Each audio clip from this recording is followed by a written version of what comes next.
തൃപ്പൂണിത്തുറ സ്ഫോടനത്തിൽ വീടുകൾ തകർന്ന കുടുംബങ്ങൾ ഇപ്പോഴും ദുരിതത്തിൽ. വീടുകൾ സമയബന്ധിതമായി വാസയോഗ്യമാക്കുന്നതിന് സർക്കാർ സഹായം ലഭ്യമാക്കണമെന്നാണ് ആവശ്യം.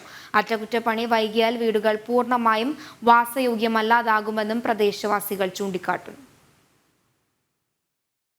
തൃപ്പൂണിത്തുറ സ്ഫോടനത്തിൽ 2 പേർ മരിക്കുകയും നിരവധി പേർക്ക് പരിക്കേൽക്കുകയും 321 വീടുകൾ തകരുകയും ചെയ്തിരുന്നു.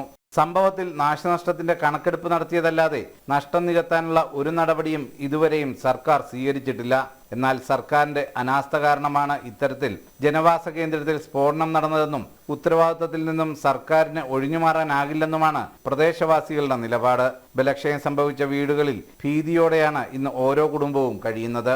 വീട് വാസയോഗ്യമാക്കി നൽകണമെന്ന ആവശ്യം മാത്രമാണ് നാട്ടുകാർ ഉന്നയിക്കുന്നത്. പക്ഷേ ഇതുവരെ സർക്കാരിൻ്റെ ഭാഗത്തുനിന്നൊന്നും അങ്ങനെ സംഭവിച്ചിട്ടില്ല. ഇതുവരെ ഒരു പ്രതികരണം അവരുടെ ഭാഗത്തുനിന്നും ഉണ്ടായിട്ടില്ല എന്നുള്ള എൻ്റെ അറിവ്. നമുക്കത് റിപ്പയർ ചെയ്ത് കിട്ടുക എന്നുള്ളതിൽ കവിഞ്ഞ് നമുക്ക് മറ്റുള്ള ചിന്തയൊന്നുമില്ല.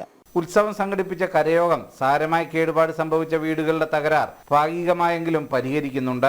എന്നാൽ തകരാർ പൂർണ്ണമായും പരിഹരിക്കാനുള്ള നടപടിയാണ് പ്രദേശവാസികൾ ആവശ്യപ്പെടുന്നത്. മഴയ്ക്ക് മുമ്പ് പ്രശ്നം പരിഹരിച്ചില്ലെങ്കിൽ വീടുകൾ പൂർണ്ണമായും ഉപയോഗയോഗ്യമല്ലാതെയാകും. ഫൗണ്ടേഷന് നല്ലവണ്ണക്ക് ഇത് തട്ടിയിട്ടുണ്ട്. നല്ല പോലെ അനക്കം തട്ടിയിട്ടുണ്ടാവും. അല്ലാതെ പറയാൻ പറ്റില്ല. മഴ പെയ്യുമ്പോഴേ ഇതിൻ്റെ ശരിയായ വിവരം അറിയാൻ പറ്റുള്ളൂ.